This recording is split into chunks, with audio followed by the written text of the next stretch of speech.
And unfortunately, China is not one of these places that feels charitable. They will take everything from the land, and then they will leave when there's nothing to take, and they will never give anything back. Although I have a lot of fondness and love for China, I don't have any fondness for what China has done to the environment, both in China itself and across the globe. It's a pleasure to have you here this morning. The Standard newspaper, how China is feeding off poor Africa. A number of African states, in terms of the amount, have been mentioned there. Angola being the highest with 4.28 trillion Kenyan shillings in how much it owes China in terms of debt. Kenya is number 3 on this list at 980 billion Kenyan shillings. Grab a copy of your Standard newspaper this morning. This is where we choose to highlight everything. Of course, Zambia, we've been seeing what has been happening. They've taken over the energy company, the one that is specifically responsible for electricity in Zambia. It has caused a lot of conversation, especially online. I also remember reading somewhere that they also plan to take the broadcasting channel itself in Zambia. Because leadership is the most important ingredient in terms of combination of resources. You can have all other resources, but if leadership is wanting, then you are likely not to achieve a lot. And also the issue of corruption. Remember, the daughter of the former president is the richest woman in Africa. Dos Santos. Yeah. Yes. At the age of about 40.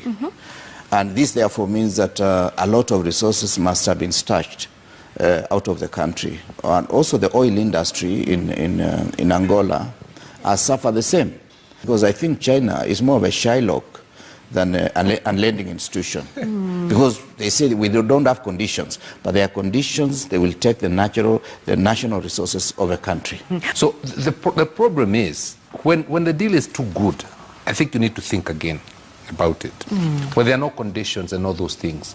Because I've been reading lately, and I'm happy that the Standard has come with such a bold headline that China has taken over a port in Sri Lanka, something like that. And also Zambia. And Zambia. Now, for me, that sends very cold shivers down my spine. Because it means literally that we are mortgaging countries. Go deeper by talking about the major projects funded in China. Of course, Angola having a majority. Kenya is there, and our Nairobi Standard Gauge Railway has taken the top notch with about 327 billion Kenyan shillings.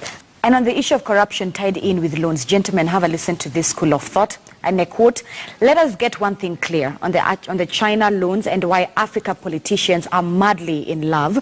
Due to legislation, American and the EU companies cannot bribe or give 10% kickbacks when tenders are awarded. Chinese government, who are state-owned, give 10 to 30% bribe once a tender is rewarded." Honorable Kipruto. Yeah, that explains why we are launching projects every other day. And when I talk about that, really, you get annoyed to realize that, as I've said, there are many bending bills to many contractors. What does it do to the economy? It makes the economy shrink. And that's why you realize many people are being laid off, whether it is in the agriculture sector, Kenya Airways, Uchumi, and many other places. It means the economy is shrinking. Number two, it is important also for one to realize in China, while it is official for them to give kickbacks, corruption in their own land is the sanctions are very punitive. And therefore we must have the same punitive measures here, so that if an individual does get involved in some of these corrupt deals, he should be sanctioned in a good way. But remember, Africa, we still run the risk that when you steal from government and you bring back money to our homes, and you are one of us, you are not going to be... There is research that in Africa, there is no correlation between corrupt leaders and popular leaders. Right. You can be as corrupt as anything, but your backyard will still say you are the hero, because you are stealing from the government, which is alien from the hearts of the people. Many Kenyans have not understood that the government belongs to them. And if one steals from government, is stealing from the nation and is stealing from me as an... But we would like respect for those resources for which Africa is endowed, including rhinos and elephants. Due to demand in Asia, 2 of Africa's most iconic species are being heavily poached, and China is largely to blame. The consuming is doing a lot of damage. Some African elephant species have declined by 60% in just the last decade. Rhinos have gone extinct in some African countries, and more are being poached every year. Both rhino horn and elephant tusks are forbidden from being sold to China under international agreements. But a combination of African poaching rings and Chinese demand has created a thriving underground trade. Ironically enough, the infrastructure that Chinese construction workers are building is also helping the poaching trade. Areas that used to be all but inaccessible by vehicles now have vast highways that give easy access to poachers. My house is next to a highway now that has just been completed by the Chinese. These are people who have a tradition of consuming wildlife. And it is not just the animals that are suffering. If the killing continues like this, it will affect Africa's economy as well. And elephants are an iconic species here. The tourist industry is the biggest revenue earner that the country has. And without elephants, they're going to lose a lot of other species as well. There was a video that came out of Uganda of the Chinese are fighting with the Ugandans. Now, the Ugandan minister came and he told them, look, we wrote you several letters. We told you stop illegally mining the sand here. You can't do that. Now, once they're telling them to something they cannot do, instead of them complying with the authorities in Uganda, these Chinese investors want to start fist fighting with them. Let's go ahead and roll the clip. A video of a Ugandan official being wrapped up by Chinese men is going viral on social media. Matia Luangabwanika, the district chairperson of Wakiso district in Uganda, got into a fist fight with Chinese workers over illegal sand mining.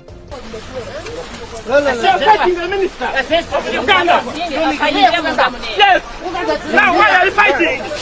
Where's the minister? The chairperson and his staff carried out an impromptu visit of the sand mining site only to find the Chinese workers excavating sand. This was a contravention to an earlier directive by the district to suspend sand mining in the district. Don't fight, don't fight, don't fight, don't fight, don't fight,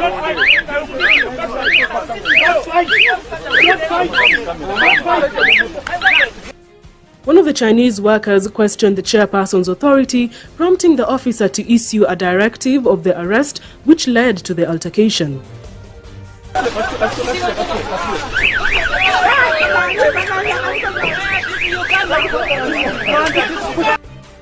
The video was initially believed to be a fistfight between a Ugandan minister and Chinese investors over a lucrative tender deal. So shout out to the Ugandans for handling that when they decide to get out of hand. Because in China, they're not going to let you come in there to do whatever the hell you want to do.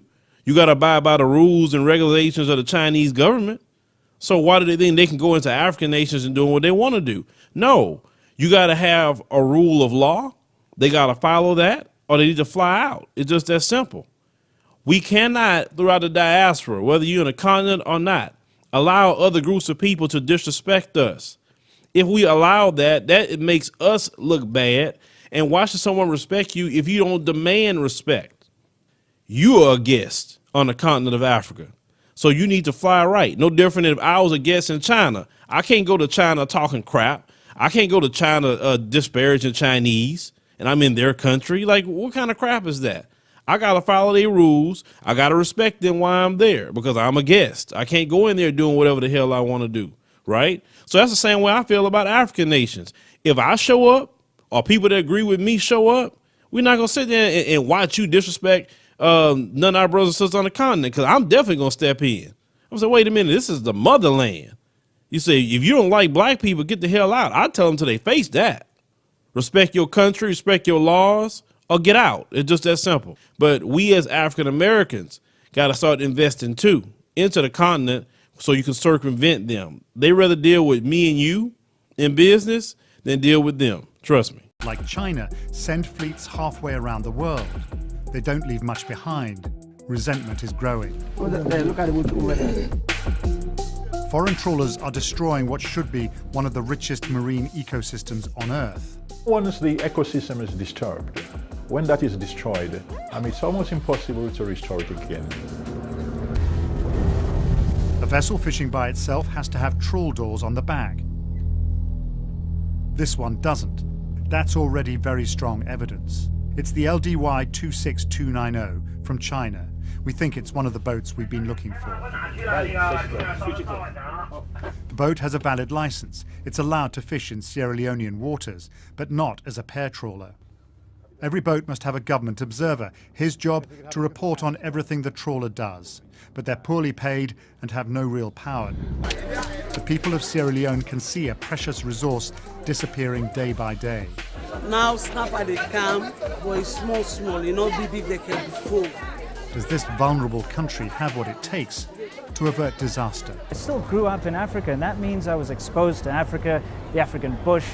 All through my childhood, you know, I used to go out and have these adventures through Africa, and it's kind of near and dear to my heart. Even though I don't talk very favorably about South Africa, Africa itself is still always going to be a big part of me. And that's why this particular subject, like I said, really hits close to home.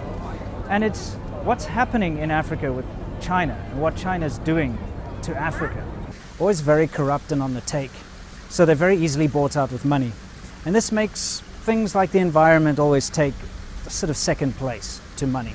And that's where the Chinese succeed very well in Africa, because they can approach these corrupt governments and line their pockets and then just be given access to all of the natural wealth, minerals, animals, plants, trees, etc. So what you're seeing is, in Central Africa, we'll start there, a huge amount of deforestation. It's our government, nobody else. Chinese were given these things, and they are taking advantage of our forest. Another big thing, of course, is illegal gold mining.